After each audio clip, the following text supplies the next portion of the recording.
Boa noite. Muito frio? Bom, né? Deu uma refrescada. Muito bem, sejam todos bem-vindos. Meu nome é Cristiane. Eu vou conduzir aí algumas reflexões de hoje. E eu queria convidar vocês para a gente se conectar, né? A gente fazer um momento aí de aquietamento. Então, quem se sentir confortável pode fechar os olhos, pode fazer uma respiração aí mais profunda. Vamos nos conectar aos nossos mentores, vamos elevar nossos pensamentos aos mentores desta casa. Vamos agradecer por essa oportunidade de estarmos aqui, de podermos refletir sobre alguns ensinamentos, que a gente consiga assimilar, colocar em prática e sairmos aqui desta casa um pouco melhor do que quando entramos nela. Que assim seja. Muito bem, então, Dia das Mães, né? No domingo. Espero que tenham tido a oportunidade de comemorar, seja com a sua mãe ou com alguma figura, né, materna aí, que seja importante para vocês. E por causa disso, me convidaram então para fazer essa palestra Mãe, Simplesmente Amor.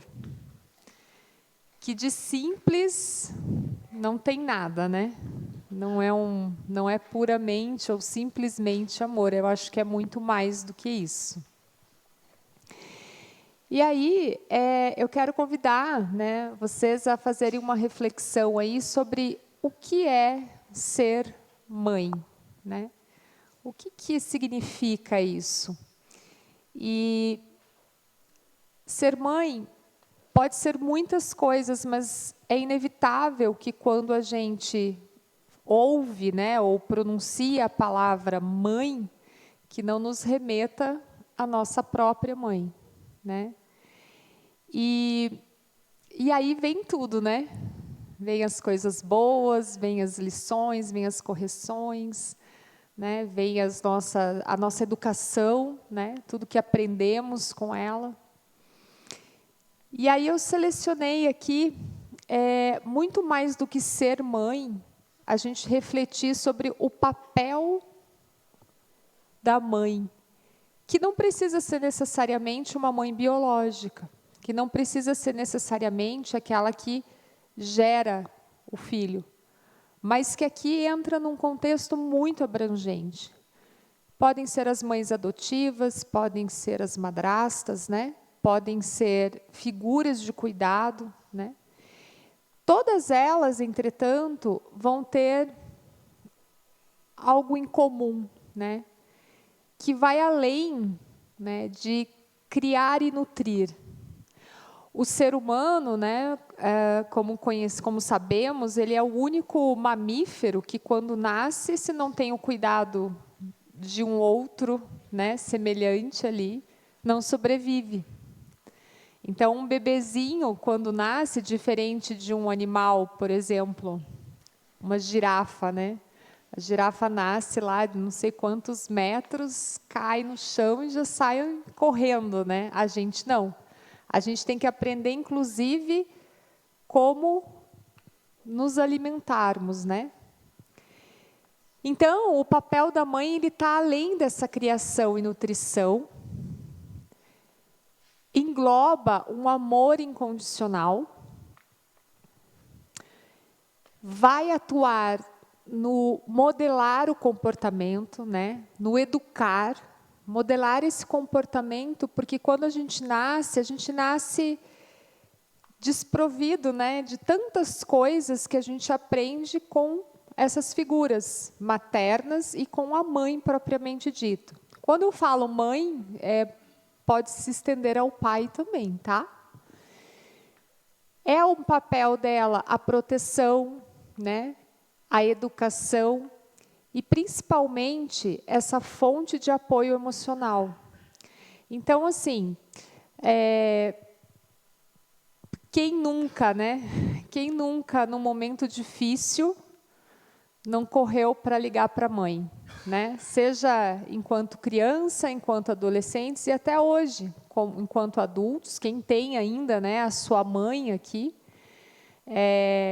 quantas vezes não pediu socorro, e às vezes esse socorro é só o ouvir da mãe, é o que a gente chama de colo, né? Às vezes a mãe não faz nada muito efetivo, não produz nada material para ajudar, mas é o apoio emocional, né? Então, tudo isso trata-se do papel de uma mãe. Já está um pouco além do simplesmente amor, né? Por tudo isso, eu penso que ser mãe é acolher. Quando você se sente acolhido, quando você tem a oportunidade de acolher. E esse acolhimento, ele vai passar por uma responsabilidade. Mas, sempre, quando a gente pensa em uma mãe, e a gente pensa em toda a responsabilidade que a maternidade traz, para muitas pessoas, Maria, mãe de Jesus, é uma figura de referência. E se não é, deveria ser.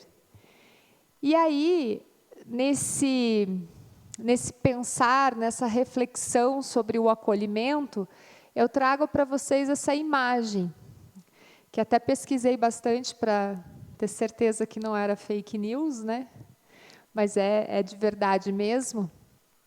Em dezembro de 84, o Chico Xavier estava numa reunião mediúnica e ele recebeu do Emmanuel uma descrição de como seria Maria.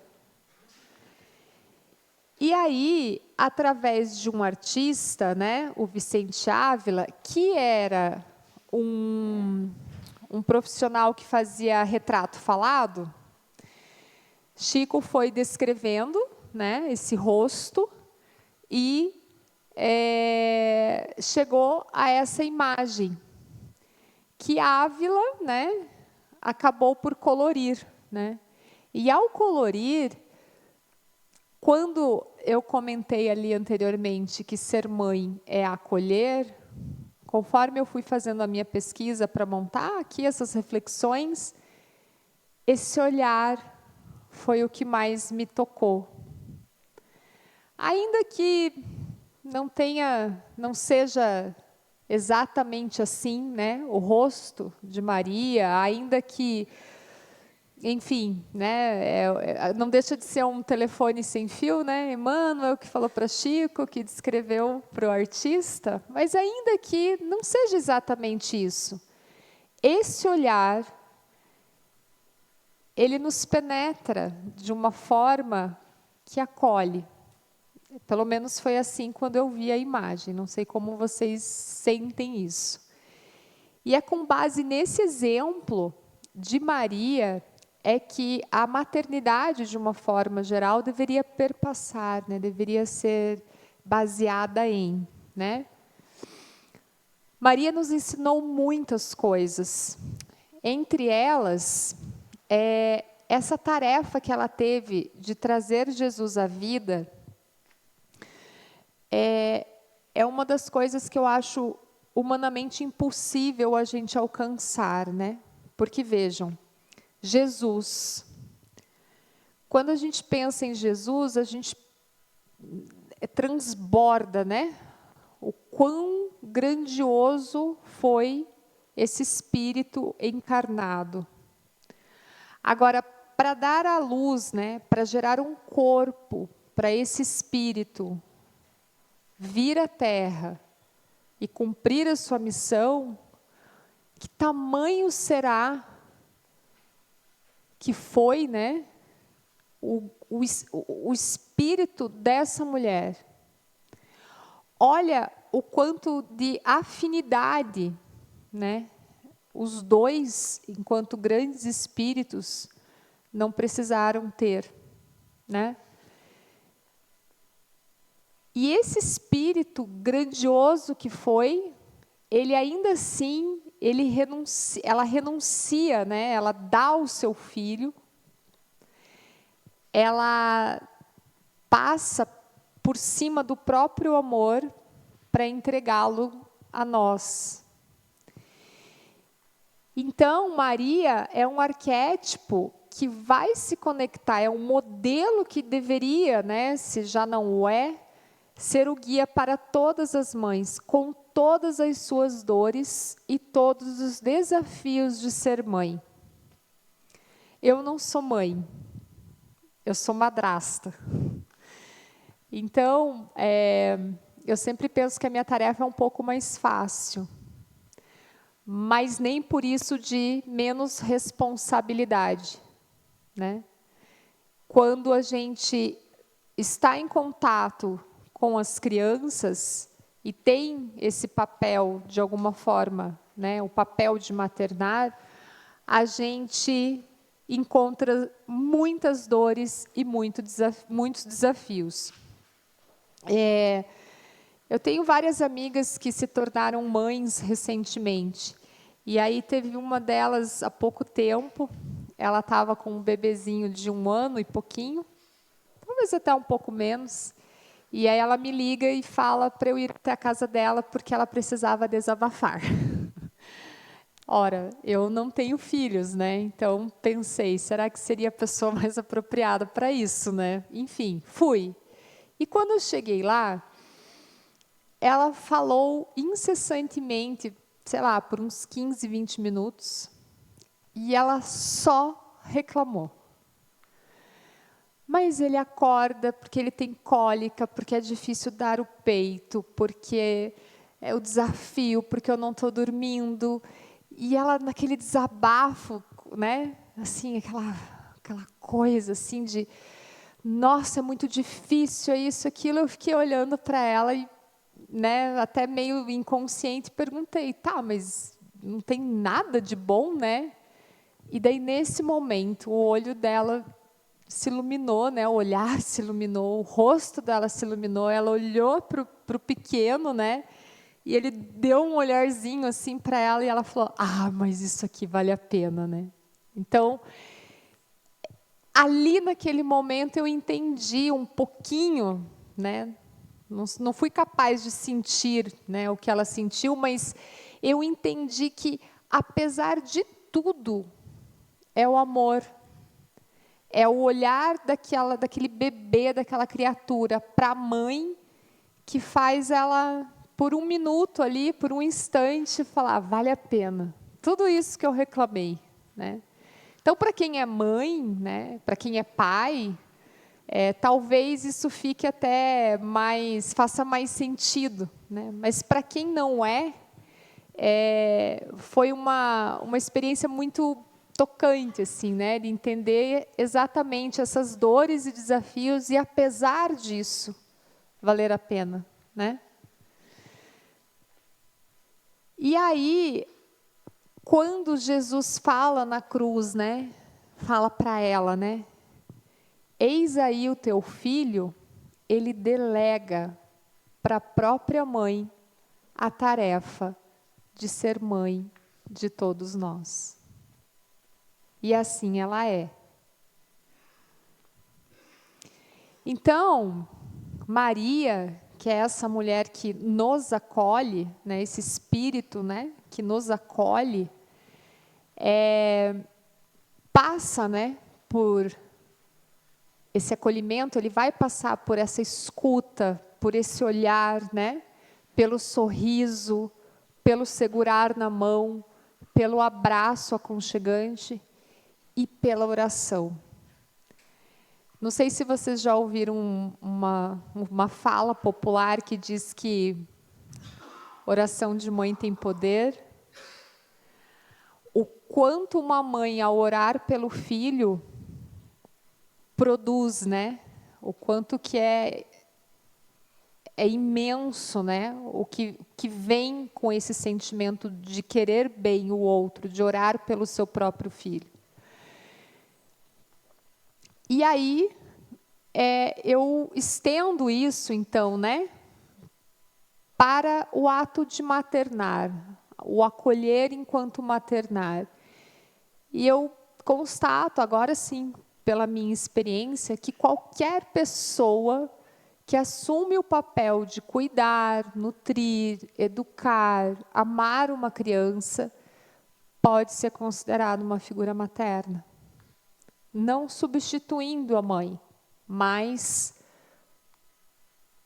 com esse desejo, essa vontade, essa doação, né, própria de si para acolher e com isso maternar. E aí a gente vai, né? A gente tem as mães adotivas, como eu havia falado, as madrastas, cuidadores ou tutores legais, né? A gente tem avós que muitas vezes fazem o papel de mãe, que cuidam, né, dos seus netos como filhos, né? Tias, outros parentes, figuras de mentores. Aqui a gente já começa a entrar num campo de que não necessariamente precisa ser consanguíneo. Essa relação não precisa ser necessariamente consanguínea, né? Para existir esse ato de maternar. Só que aí, tudo isso, quando a gente lê esse capítulo do Evangelho segundo o Espiritismo, que é o capítulo 14, honrai a vosso pai e a vossa mãe, a gente vai começar a compreender o que significa essa parentela corporal e a parentela espiritual. Então, vejam, nós temos uma família espiritual. São espíritos afins, são espíritos que se encaixam, né? Que têm muitas afinidades, que têm muito amor um pelo outro. E aí nós temos a nossa parentela corporal, que é essa aqui. Então, é o que hoje está encarnado enquanto pai, mãe, irmãos, tios e tudo mais. Então, vejam, os laços de sangue não criam forçosamente os liames entre os espíritos. Não é isso que vai ligar uma pessoa a outra, né? Não são os laços de sangue, não necessariamente. O corpo procede do corpo, mas o espírito não procede do espírito, porquanto o espírito ele já existia antes da formação do corpo. Então, se engana quando pensa-se que é o pai e a mãe quem cria o espírito do seu filho. Não é, né? O pai e a mãe, ele mais não faz do que lhe fornecer o quê? O corpo material, né? E aí, cumprindo-lhe, no entanto, auxiliar o desenvolvimento intelectual e moral do seu filho para fazê-lo progredir. Vejam, se nós podemos, né, gerar um filho e esse espírito que vem se torna a nossa responsabilidade para que a gente atue no desenvolvimento intelectual e moral do filho, como é que a gente faz isso da melhor maneira possível, né? Porque até à tarde eu comentei na palestra, pai perfeito, mãe perfeita, não existe. Receita para criar filho, não existe. Vamos errar? Muito, né? Mas qual é essa intenção? Existe algum caminho que a gente possa seguir para que essa responsabilidade, né, para auxiliar esse desenvolvimento deste ser que nasce, né, dependente de nós, né, dependente do outro, que não sobrevive se não tiver o outro, como que a gente pode fazer para chegar a cumprir essa missão, né? Já vamos ver isso aí. Então, se o nosso papel é esse de evolução, a gente tem que compreender por que às vezes é difícil e por que às vezes parece tão mais fácil. Então, vejam, Os que encarnam numa família, sobretudo como parentes próximos, são as mais das vezes os espíritos simpáticos, esses lá da nossa família espiritual, tá?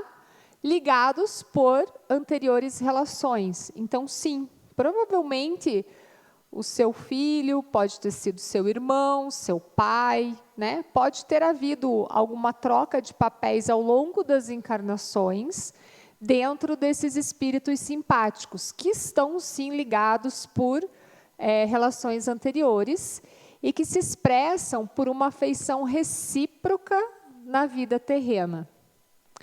Mas e quando isso não acontece?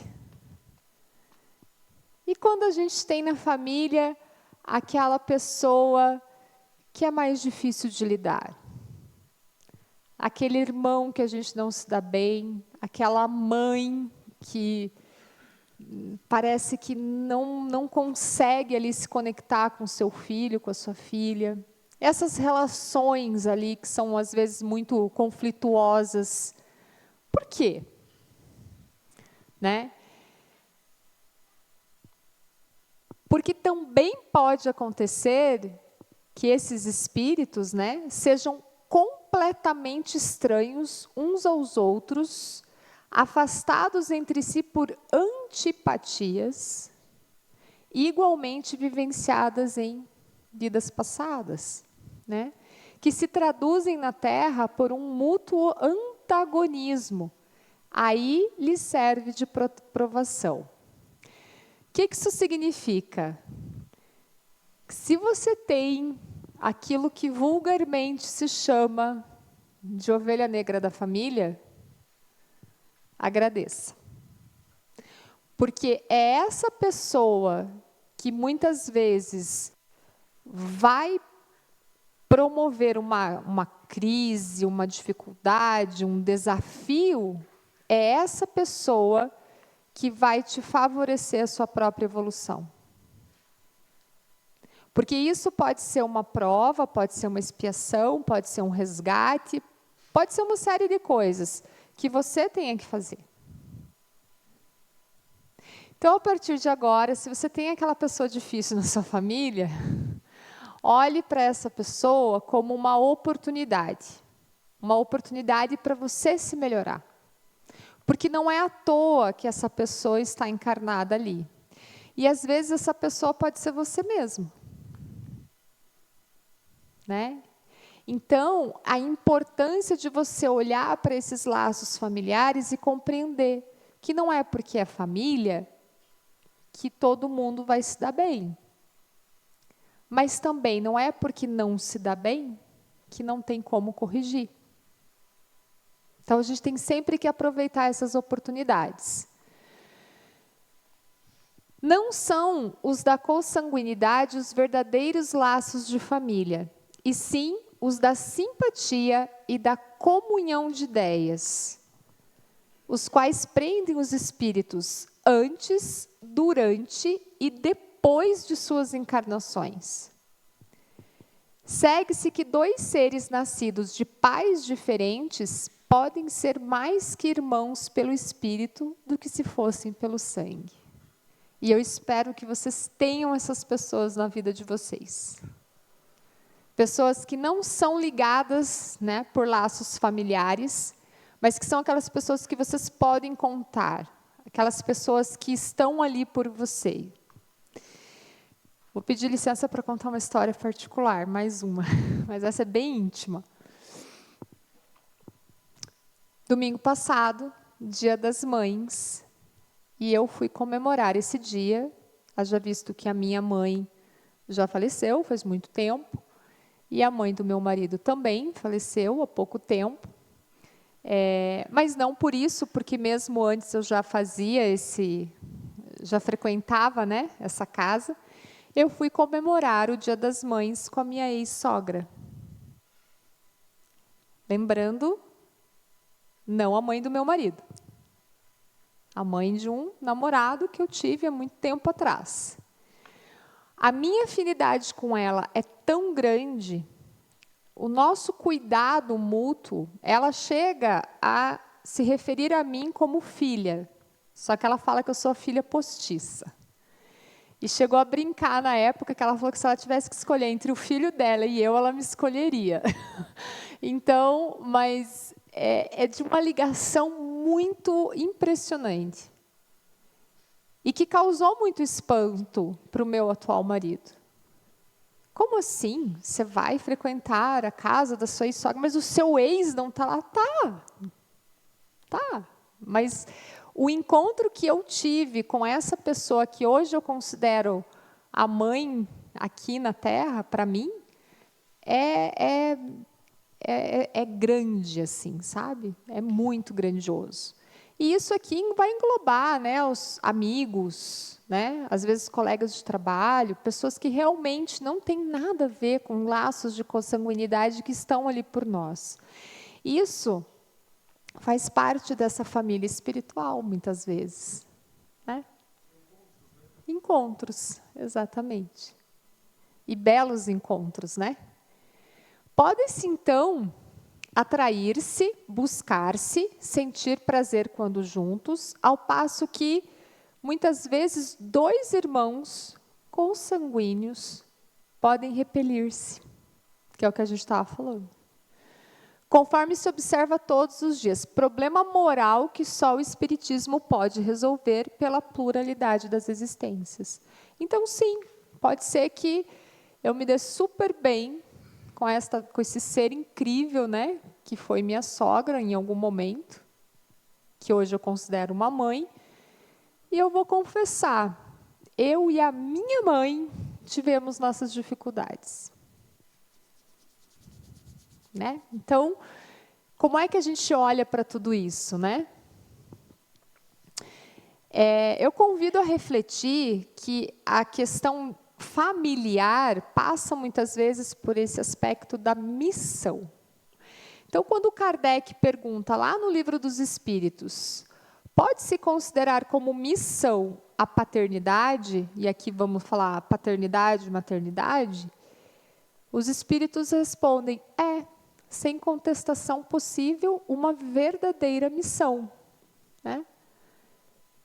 Deus colocou sob tutela, né, colocou o filho sob a tutela dos pais, a fim de que esses o dirijam pela senda do bem. E aí, olha que interessante. Deus, né, lhes facilitou a tarefa, dando àquele, os pais, uma organização física, dando aos pais, né, uma organização física deste filho, débil e delicada, débil de debilitado, né, e delicada, o que torna propício a todas as impressões. Impressões no sentido de imprimir. Tá? Então, a responsabilidade dos pais de imprimir nos seus filhos, desde pequeno, desde o ventre, né? É imensa, né? Essa responsabilidade. É imensa. E aí, antes até de passar para aquele, uma informação que não sei se todos sabem, ou a maioria sabe, mas dentro da psicologia existe um campo de estudo que se refere ao desenvolvimento humano, desenvolvimento infantil, propriamente dito. E constatou-se que dos 0 aos 3 anos, o desenvolvimento cerebral e a capacidade de aprendizagem do ser humano é infinitamente maior do que em qualquer outro momento da sua vida. Do 0 aos 3. Do 0 aos 3, a criança aprende a comer, a andar, a dormir, a brincar, a correr, a identificar as coisas, a falar, né? Então, do 0 aos 3, quando a gente fala que criança é uma esponja, é mesmo. Não haverá nenhum outro momento na vida que um ser humano aprenda tanto, como dos 0 aos 3 anos. Depois, os mesmos estudos, dos 3 aos 7, é um momento de ouro, porque ela aprende as noções básicas de vida dentro da fisiologia, dentro do comportamento, mas é dos 3 aos 7 que você, como eu usei a palavra lá, modela essa criança no aspecto moral, da educação, porque daí ela já começa a compreender, né? A entender melhor regras, limites, e, enfim. Então, dos 3 aos 7 é o momento em que você modela o pequeno ser humano. Não que não dê para fazer isso depois ao longo da vida, obviamente que dá, mas se os pais estiverem atentos e souberem disso, é incrível. Eu conheci minha enteada com 4 anos, e eu falava para o meu marido, falava assim, você tem até os 7. Você tem até os 7. E é incrível, porque parece assim que quando ela foi dormir com 7, acordou com 8, pum, muda. É bem interessante. Quem aqui é pai e mãe, talvez possa confirmar isso ou não, né? Mas são estudos que eu acredito, assim, que me parecem bastante verídicos. São verídicos, né? Então, dentro dessa obrigação, dessa responsabilidade dos pais, ainda nessa questão 582, os espíritos continuam a resposta falando assim: muito há, no entanto, que mais cuidam de endireitar as árvores do seu jardim e de fazê-las dar bons frutos em abundância, do que de endireitar o caráter do seu filho. E aí eu chamo a atenção para o momento atual. Aquele momento em que as mulheres estão no mercado de trabalho muito mais do que há algumas décadas. Aquele momento em que a tecnologia está na palma das nossas mãos, a gente tem muita dispersão, a gente tem muitas tarefas, né, para fazer, para cumprir. E a gente está muito preocupado em arrumar um monte de coisa do lado de fora, né? E às vezes dentro da casa, dentro da nossa casa, a gente não percebe que essas crianças estão crescendo e não estão tendo a atenção dos pais. Atenção, né? Então, eu gosto dessa imagem porque é isso. O pai, é a mãe que, segurando a mão do seu filho, vai ajudar ele a crescer, em qualquer idade, a subir, a galgar esses degraus. Tá? Olha lá. Aí entra sobre a responsabilidade. A questão 583 fala assim: são responsáveis os pais pelo transviamento de um filho que envereda pelo caminho do mal, apesar dos cuidados que lhe dispensaram? Você fez tudo enquanto pai?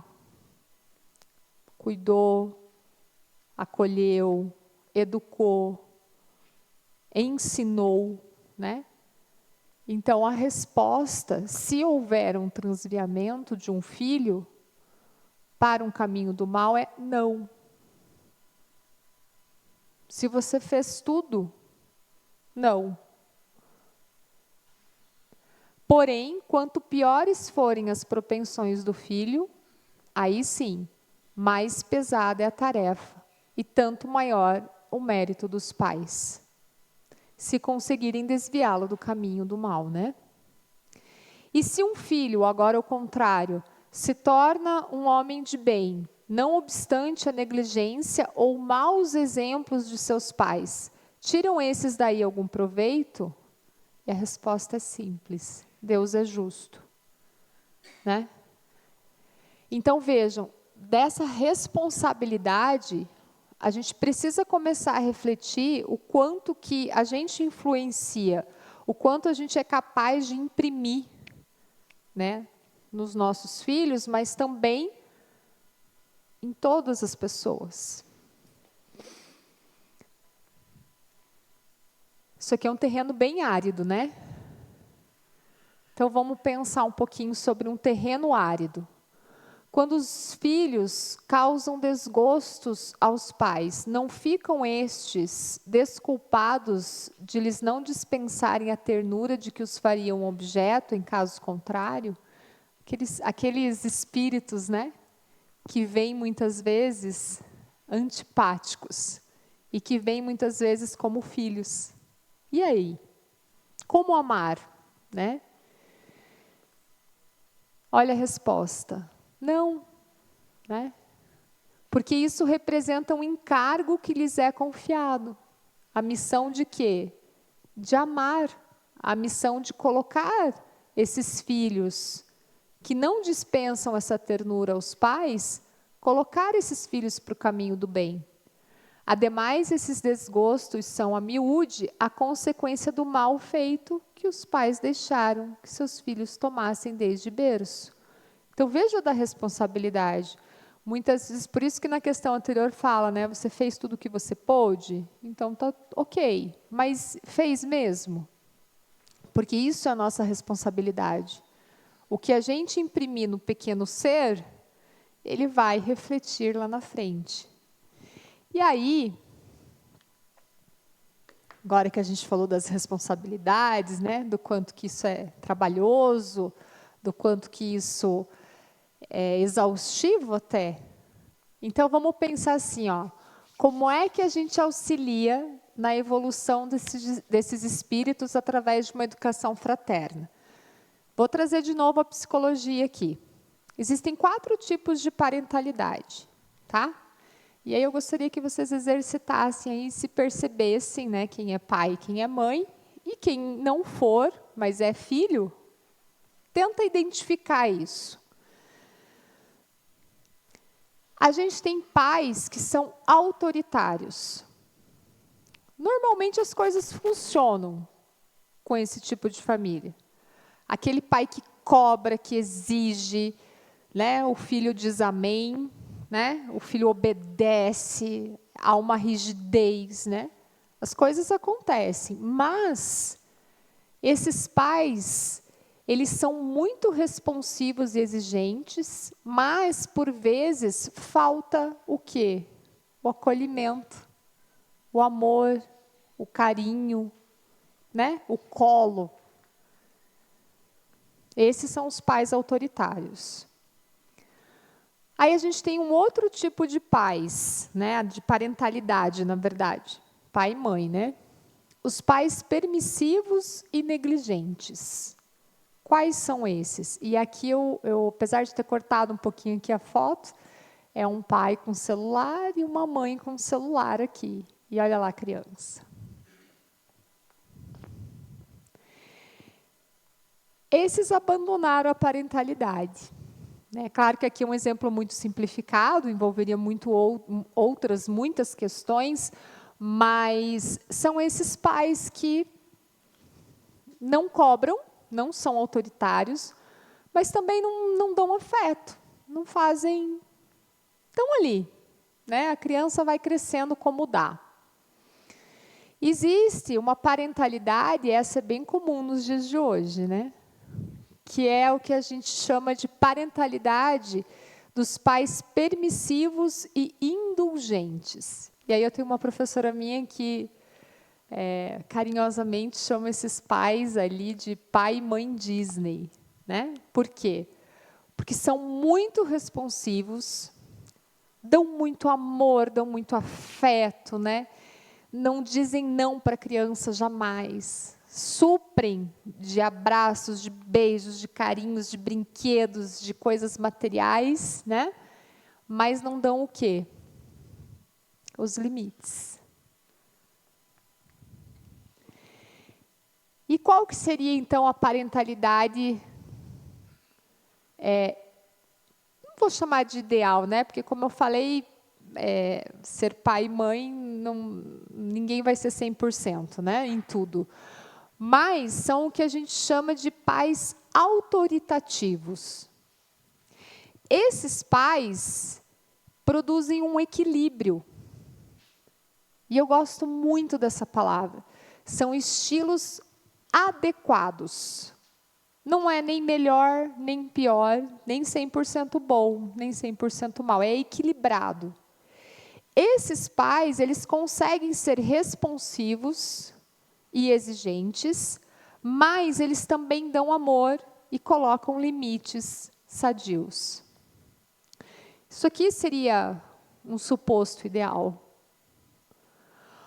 Porque as crianças, elas vão pedir isso, né? Uma criança que tem esse perfil, ela pede, porque ao você colocar o limite, ao você educar, ao você conseguir frustrar até mesmo essa criança, você vai estar ensinando ela a lidar com a vida. Nós somos seres sociais, nós somos seres que precisamos do outro. E para a gente evoluir, se não tiver o outro, a gente não evolui. A gente fica estagnado. Sendo assim, quando a gente não consegue colocar aquela responsabilidade em prática, a gente está falhando enquanto seres que querem evoluir, né? Então, esses pais autoritativos, eles vão ensinar as crianças a quê? Controlar a ansiedade, respeitar as regras, as leis, né? A gente vive em sociedade, a gente tem que respeitar leis, né? Vão ensinar essas crianças a serem caridosas, né? E isso tudo vai perpassar muito, não com o sermão, né? Mas muito pelo exemplo. Então, está tudo bem, né? Você colocar esses limites sadios. E é isso que eu penso que seria... Eu falei que não tem receita de bolo, né, para criar filhos, mas eu elenquei aqui, aleatoriamente, assim, algumas questões que eu penso não ser uma forma correta, né, mas sempre vão ter formas possíveis de educar, né? Então, a primeira delas, ame incondicionalmente. Né? Como o nome da palestra diz, amor, mãe, simplesmente amor. Então, esse amor ele está ali, é incondicional. Conheça os princípios do comportamento. Eduque, né? Ajude seu filho a reconhecer o certo, o errado, o bom, o ruim, né? Conheça o desenvolvimento de uma criança. Entenda por que o adolescente eu acho que injustamente chamado de aborrecente. Porque a gente não compreende o que está acontecendo ali. De novo, vou beber, né, da psicologia. Na adolescência, esse ser humaninho, que todos nós já fomos, não sei se tem algum adolescente aqui, acho que não, vive num limbo. Ele não é mais criança, mas ele também não é adulto. Mas ele tem um monte de responsabilidade, mas ele não pode tomar decisão sozinho.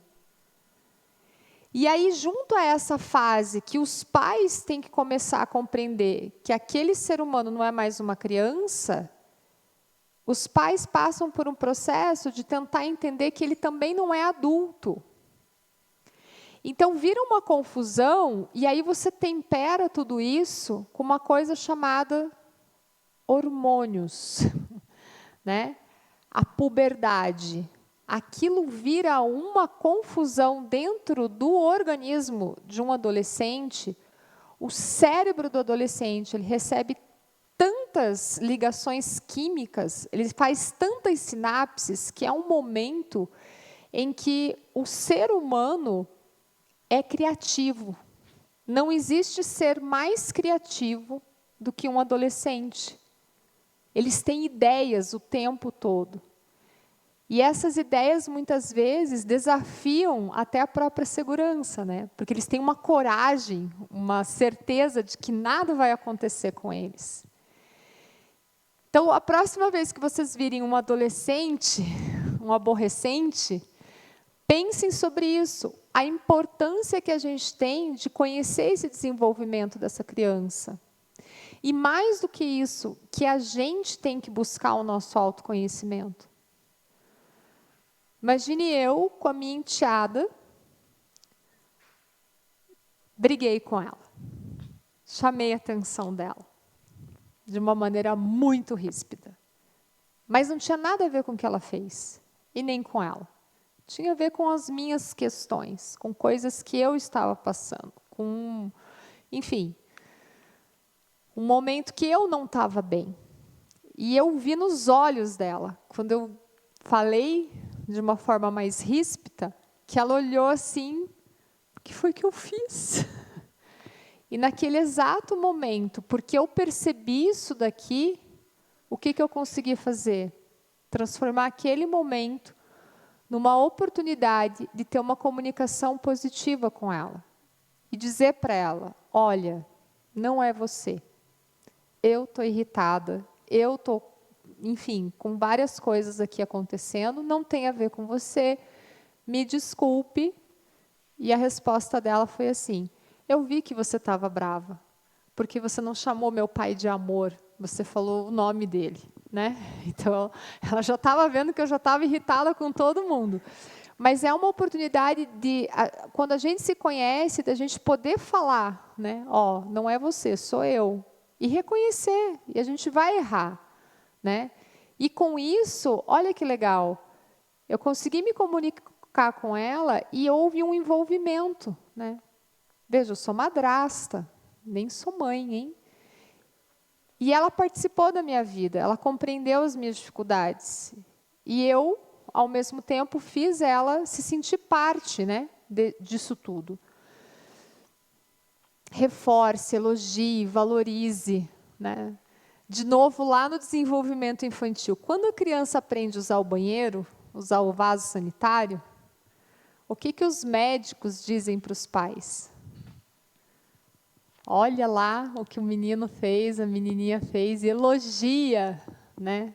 Elogia aquilo ali que foi feito no banheiro, né? No vaso sanitário. Que lindo, né? Você tem que elogiar até isso. Reforça, que beleza, né? Que legal, qualquer proatividade, qualquer tentativa. Eu tinha um amigo meu que conta uma história que eu acho muito legal, assim, que eles eram em 5 irmãos, tudo pequenininho.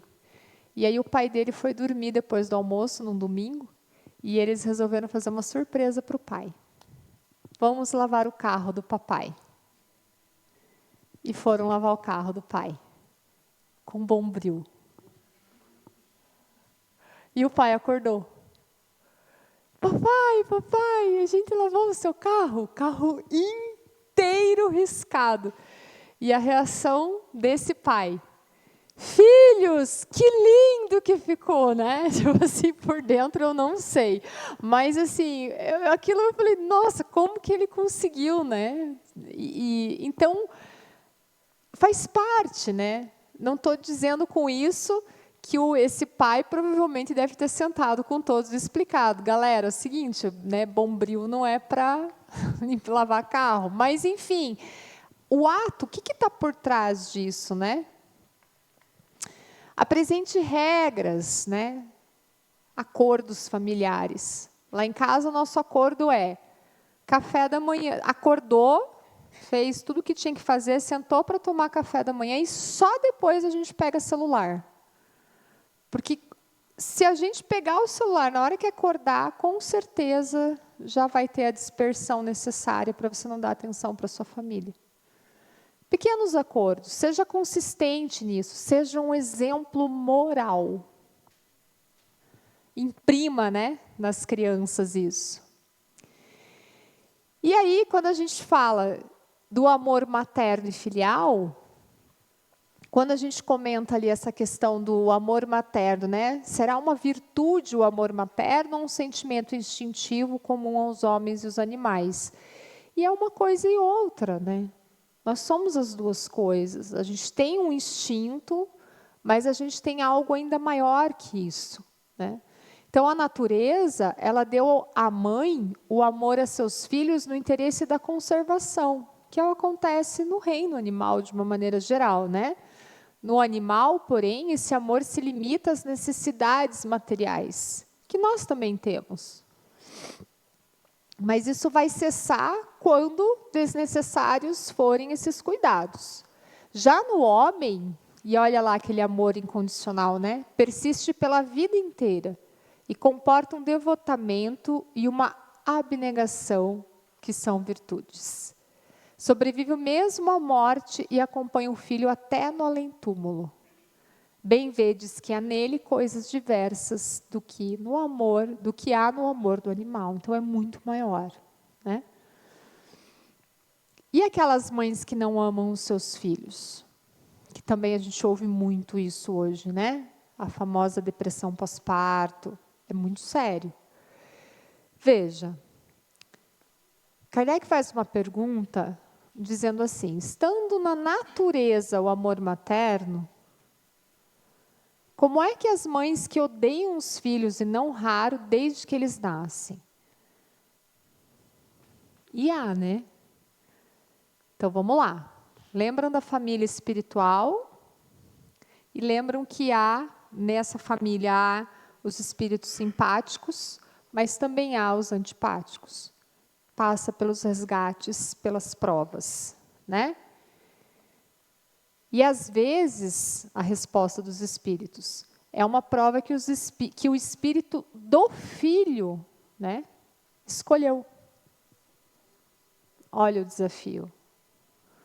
Ou uma expiação, se aconteceu daquele pai, daquela mãe, né, não ter sido bom ou boa em outra existência.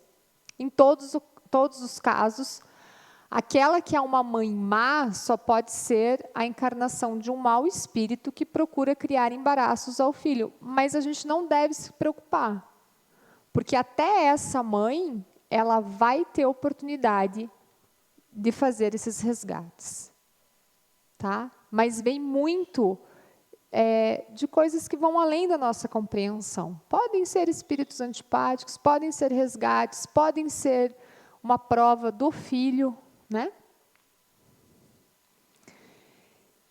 E aí, quase terminando, tá, gente? Vou acelerar um pouquinho aqui. O que é, então, ser filho? Já que a gente falou tanto em ser mãe, em ser pai, das responsabilidades disso tudo. Tem que ter uma reciprocidade, né? As relações, qualquer que seja, tem que ter reciprocidade. Então, do mesmo jeito que eu perguntei o que é ser mãe, eu pergunto agora, o que é ser filho? No mesmo capítulo do Honrai a vosso pai e a vossa mãe, diz o seguinte: honrai a vosso pai e a vossa mãe é um corolário da lei geral de caridade e de amor ao próximo, visto que não pode amar o seu próximo aquele que não ama a seu pai e a sua mãe. Mas o termo honrai encerra um dever a mais para com eles. E aí, não sei se vocês já ouviram falar nisso, que é o da piedade filial. Vejam, todo pai, toda mãe cometerão erros. O nosso papel de filhos é compreender isso, é dar a piedade filial. É entender que haverá um momento em que essa mãozinha aqui, ó, vai estar segurando essa mão, mas que essa mão, em algum momento, vai precisar segurar o que foi essa mãozinha. Honrai a seu pai e a sua mãe não consiste apenas em respeitá-los, é também assisti-los nas necessidades. É proporcionar-lhes repouso na velhice, é cercá-los de cuidados como eles fizeram conosco na nossa infância. Aqui, ó. E olha, eu desejo que vocês tenham a oportunidade de cuidar dos pais de vocês. Verdadeiramente. Eu tenho. Meu pai mora porta com porta comigo. E todo dia, quando ele entra na minha casa para roubar um chocolatinho, pegar uma frutinha, pedir alguma coisa, arruma minha TV, conecta meu computador, ao sinal do Wi-Fi, eu penso, mas que bom que ele está ali, né? E aí, nesse aspecto, eu penso muito nesse cuidado que eu dou ao meu pai. Ele é um cuidado financeiro, obviamente, mas olha isso aqui. Sobretudo para com os pais sem recursos é que se demonstra a verdadeira piedade filial. Perdoa, né? Obedecem a esse mandamento os que julgam fazer grande coisa porque dão aos seus pais o estritamente necessário para não morrer de fome. E quanto eles nada se privam, atirando-os para os cômodos mais ínfimos da casa, apenas por não os deixarem na rua, reservando para si o que há de melhor, de mais confortável. Ou seja, será que realmente é só dar o estritamente necessário? Os filhos não devem aos seus pais pobres só o estritamente necessário. Deve-lhes também, na medida do que puderem, os pequenos nada supérfluos, as solicitudes, os cuidados amáveis, que são apenas o juro do que receberam, o pagamento de uma dívida sagrada, que é a vida, né? Unicamente essa é a piedade filial grata a Deus. Então, ser filho é ter a piedade filial, é perdoar o seu pai, é perdoar a sua mãe, é entender que eles erraram, mas que com certeza eles fizeram o melhor que eles podiam naquele momento. E você, como pai, como mãe, se livra dessa culpa. Faça o melhor que você puder, faça o que é possível, sabendo que você nunca vai fazer tudo. Você nunca vai acertar sempre. E aí eu quero finalizar com esse livro, O Profeta, do Khalil Gibran. Não sei se alguém já teve a oportunidade de ler, mas eu tirei dele essa analogia que ele faz, que eu acho muito propícia para a gente encerrar hoje, que diz o seguinte, que Deus é o arqueiro, a mãe é o arco e os filhos são as flechas. É preciso que o arco saiba se curvar muito bem, né? Quando o arqueiro puxa o arco, quanto mais o arco se curvar, mais longe o arqueiro conseguirá lançar as flechas. Mais longe os seus filhos irão. Então, esse curvar-se muito bem significa nas suas tarefas, nas responsabilidades parentais, na resignação, na resiliência, mas acima de tudo no amor.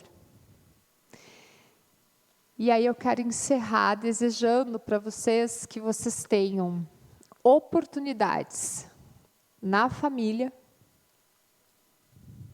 da terra, na família espiritual, mas entre todos nós, essa oportunidade da gente evoluir cuidando um dos outros, né? E usando lá o exemplo daquele olhar de acolhimento de Maria, né? Da mãe de Jesus. Sigam bem, muito obrigada pela atenção, tenham todos uma boa noite.